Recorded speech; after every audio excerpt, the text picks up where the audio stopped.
Hello, everyone. Welcome back. I hope your day is starting off just fantastic. It started off fantastic for Fernando.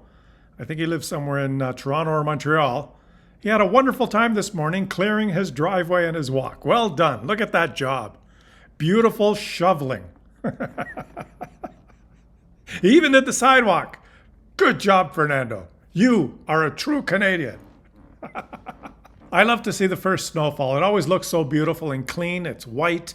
It covers everything. It's a postcard Canadian scene, that's for sure. And I have fantastic news for all of you today. There's new data out, which is just music to my ears. Reported here on Yahoo Finance by the Canadian Press, Canadians continue to shun U.S. travel in October, costing America billions. Canadians continue to steer clear of the United States in October, with the month marking yet another major drop in year-over-year visitors. The number of Canadian residents who returned by car from the U.S. fell to 1.4 million in October, a 30.5% drop from the same period in 2024, according to preliminary data from Statistics Canada. And why does this make me so happy? Am I happy because America is losing billions? No, that's not why I'm happy.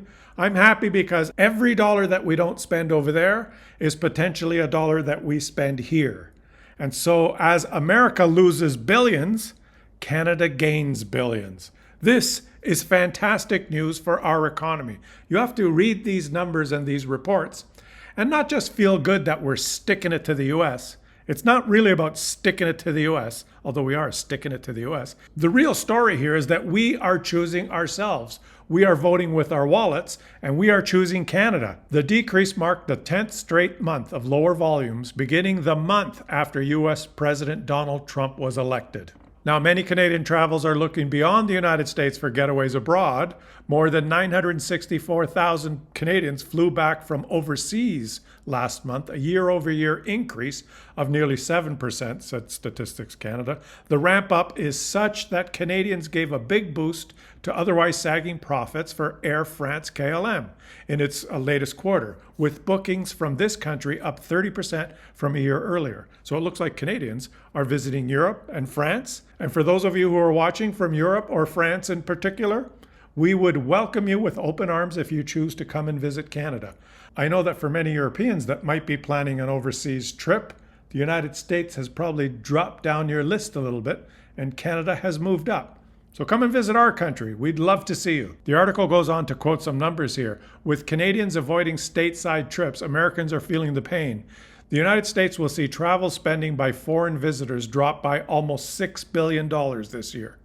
Significantly fewer visits from Canada are the primary driver of this decrease, and the volume of visits from other countries other than Canada are expected to be flat. CNN characterizes these developments as a self-inflicted injury to U.S. tourism that's making some Americans angry and disappointed. Who's angry and disappointed? Well, obviously those whose livelihoods rely on tourism dollars.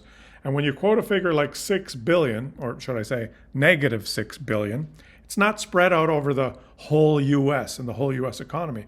It specifically disproportionately affects those states and those areas that are close to Canada, or the tourist destinations, the places that we're more likely to visit.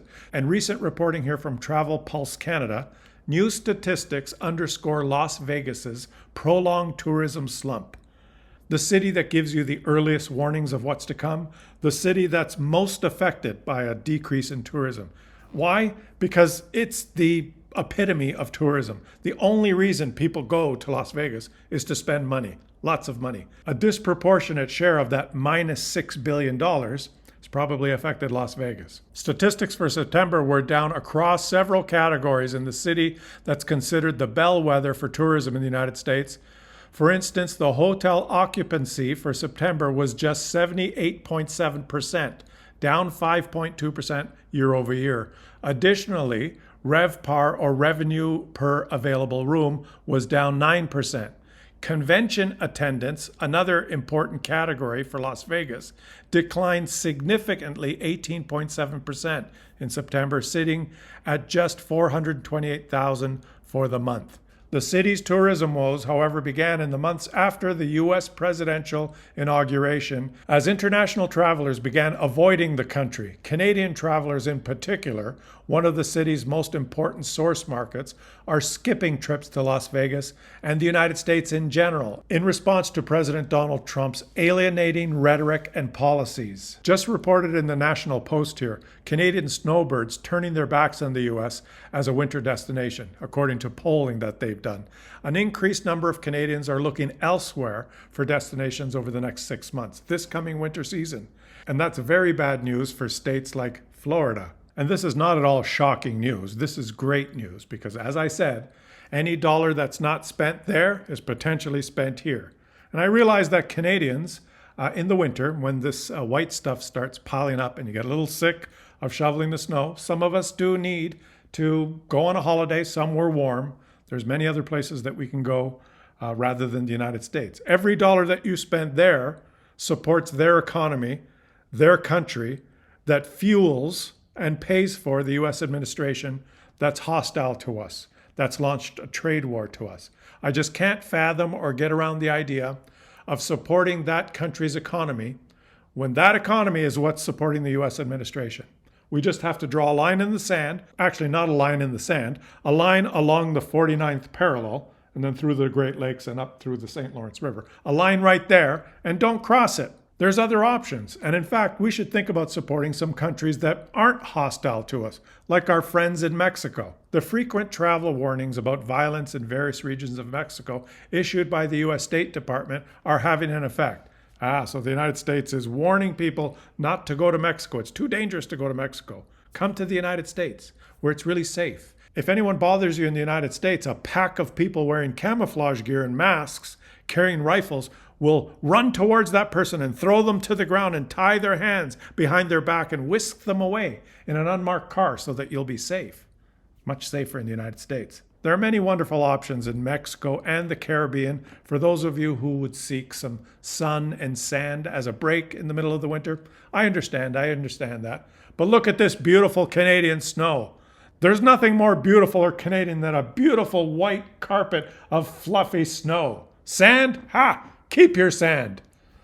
Well, the sun and the sand together is kind of a good choice, but hey, I'm trying to be inspirational here, okay? Go out and shovel with purpose. When you're shoveling that snow, just think, this is beautiful Canadian snow you're shoveling. You understand? You have to make the best of it. Keep the money here. That's what I'm talking about.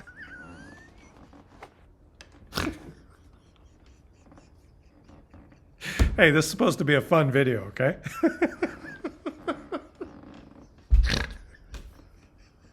Oh, boy. I think I'm making too many of these. I'm happy because the news is good, and it's great to be optimistic. I mean, we have one of the most beautiful countries in the world, okay? Yes, winter's coming. There's going to be some snow. Get out and enjoy it. Go and put the cross-country skis on. Go put the snowboard on. Go put the snowshoes on. Just go for a walk. You know, there's a whole bunch of really amazing birds that are probably still out. I don't see any in this picture, but I'm sure there's birds that stay here. They don't want to go to the U.S. either. Those geese, the Canada geese, they're probably staying. Not on this street, but if there's a pond nearby, I'm sure you'll find them. And all I can say to Americans or governors that represent the states that rely on tourism, it's too bad. We're just not coming. We're going to keep up the boycott. It's going to continue, right? Now, nothing's changed. And if you wanted to improve the situation, maybe you could consider replacing this guy from continuing to say things like this. From my standpoint, from the president's standpoint, 51st states not coming back. The president may bring it up every once in a while, but he recognizes it's not going to happen unless the prime minister engages with the president. Does he understand the effect those comments have on this relationship in Canadians? I'm sure he did. The president's a smart guy, okay? But you know, from my perspective, I think the president, that's behind us, okay? Let's start working on the issues that are most important. Yeah, I agree with him. Good point. The president's a smart guy. He must know exactly what he's doing. We should just start worrying about the important issues. The president's so smart. He knows exactly what he's doing when he says things. He knows that he is exactly being a pompous, threatening ass when he speaks about Canada. It's a good point. He's a smart guy. He knows what he's saying. And we should move on to the issues that are important. And the issues that are important for Canada is to choose Canada with our wallets in every decision we make, and to not choose the United States. Good point. Good point. This ambassador, I'm starting to figure out what he's saying. I'm starting to understand what he means when he says things. We have to listen to him.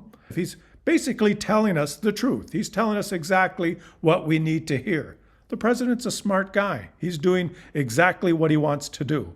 And that's exactly why we're going to do what we want to do. And that is to overwhelmingly choose Canada. So everyone, I just wanted to relay this message and present this news because it seems to be working. We are choosing Canada. And when you read headlines like this, you have to interpret what they actually mean. As I stated earlier, that $5 or $6 billion that's not going there, much of that is staying here. And that's exactly what we want to do. It's brilliant. It's perfect. We're taking matters into our own hands, and it's making a difference. It's really making a difference for our economy. We're adding jobs, and the U.S. is losing jobs.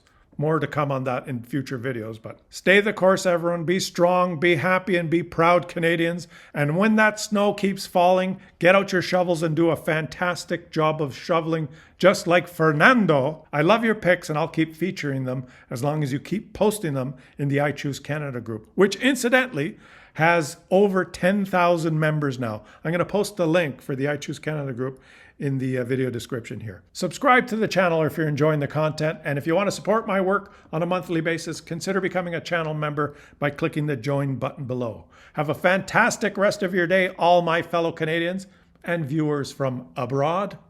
And I'll catch you all on the next one.